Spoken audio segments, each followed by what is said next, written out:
Fox News Alert. Let's go back to Alexis McAdams with more details. Alexis. Yeah, so we just got into our newsroom some breaking news. Fox News now confirming, Griff, that the suspect in this ongoing investigation that they're calling a mass casualty that left 10 people dead and others injured is a man who is now dead. They're waiting on his name, his age, etc. So David Spunt is reporting on this as well. He's working on this and talking to his sources.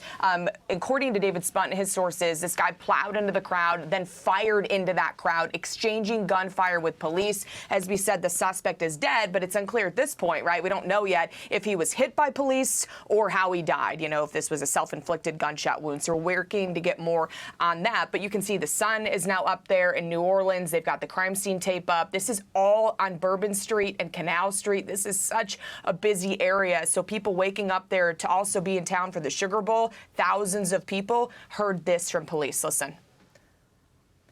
What I also can tell you is that this man, this perpetrator, he fired on our officers from his vehicle when he crashed his vehicle.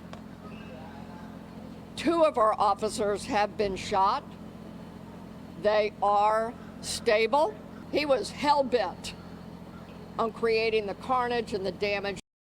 Yeah, I mean, these officers were arriving because of what was happening. We know they had all hands on deck, just like they did last night when I was out in New York City for the ball drop. And they have these take months to prep for when you're in a big city like this, especially on Bourbon Street. They're used to big events. But they had all of their officers out there. So to know that now we know officers were wounded, we're going to have to wait and see exactly what their injuries are. Griff, you mentioned this, but let's just talk about it real quick. President Biden, we know, was briefed on the horrific news of this driver killing people in New Orleans overnight. So the FBI, as we said, is on the ground. The White House knows about it. Local law enforcement, state, federal, you name it. Everybody's involved at this point. All right, Alexis McAdams in our New York City newsroom. Alexis, great work. Bring us more information and details as you get it. Thank you. So big piece of information there, Griff, that we have confirmed that the man who plowed down the street, killing 10 people, injuring about 30, has now been confirmed dead after a shootout with police. We know 2 officers have been shot. According to the superintendent, they are in stable condition, but that man is dead. Whether it was a self-inflicted gunshot wound or by fire from the police, we don't know yet. No, and let's bring in now the former Boston Police Commissioner, Ed Davis, who led the department during the Boston Marathon bombings. Ed, thank you for getting up and talking with us. Obviously, as a reporter, I remember covering you, sir, during the Boston bombing. In the press conferences you held with us were quite as thorough as they could be. We had a long stretch from Monday to Thursday that there was little information, but yet you continued to keep us informed during that time and answer our questions. And really now, Ed, what's at the front of this story right now is the conflicting messages over the mayor saying this was a terror incident and the special agent in charge of the FBI that now has the lead saying it's not. What is your reaction? And if it were of a terrorist nature, what would be your concerns and thoughts at this moment? Right. Good morning. This is another terrible incident that does bring back horrible memories of what we went through over 10 years ago. But really, the critical mission for the police and the prosecutors is to keep people informed. There's thousands, maybe tens of thousands of people in the city right now about to go to the bowl game later today, and they're uncertain. They're terrified. So you want to try to give them as much information as you can. And this has been a confusing morning. It's great that the information is leaking out that the suspect has been killed and is no longer a threat. So that's a big component. But that didn't come during the official news conference, and so that's a crucial piece of information that really should have been out there. The other thing is, it is confusing that they say the FBI has stepped in, but it's not. There's no nexus to terrorism. Those are sort of conflicting statements. The FBI has to come in on a federal case. There has to be a nexus, some kind of connection to a federal crime. So the question is, what kind of crime is this? Are they just assisting a state prosecution, but taking over the lead of the investigation? That's quite unusual.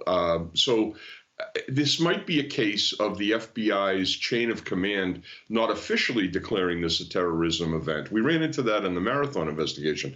It took several hours to run the fact pattern up through the Justice Department and the Bureau, and then determine whether or not they would take it over as a terrorist case. So a lot of questions here. Ed, go ahead. I just want to follow up if I can on that, because Ed, specifically when you got the two brothers, then we had the fuller picture. And so I'm just sort of stunningly struck that we didn't get any information from that press conference, particularly from the FBI special agent, if she is on the lead right now, of whether or not this was isolated to this one individual that we've now confirmed is dead, or could there be others involved in this? Right, and I can tell you from experience that when there's an improvised explosive device involved, that requires a level of expertise. People can kill themselves trying to build something like this. So the fact that there was a device on scene that may in fact be explosive it does open the question as to whether or not this is a lone actor, or even, I mean, I don't want to inflame fear here, but you do have to keep the option open that there may be a continuing threat in a situation like this. Sometimes there are cells of people.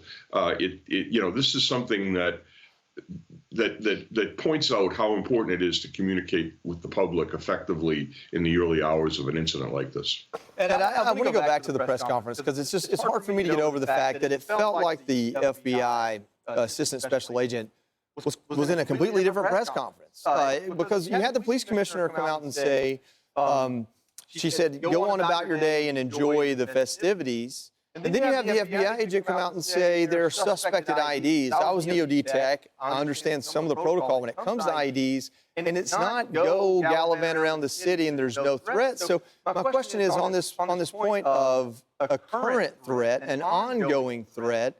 IEDs can be put laid in wait anywhere. Do you feel like there's some responsibility either on behalf of the city or the FBI to come back to the microphone immediately or sooner rather than later and give people more information? Something like this, in fairness to the people involved, there is the fog of war that's happening right now. You're getting a lot of information that you're not certain of. As the chief stepped up to the microphone, she said, just on my way down here, I heard about or found out about more victims at different hospitals. So this is very much an unfolding incident.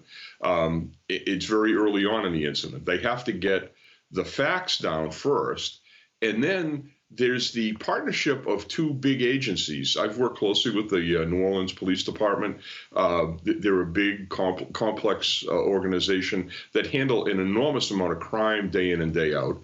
And then you've got the FBI coming in, who also have their own protocols and chain of command. And so the fact that an assistant special agent in charge said something that might not make be completely logical is not surprising at this juncture, but it is up to everyone to pull it together, get experts in communication to the table, and then get valid information out there so people will know how to conduct themselves today. And that's what we need, is more information. Former Boston Police Commissioner Ed Davis. Ed, thank you for taking time.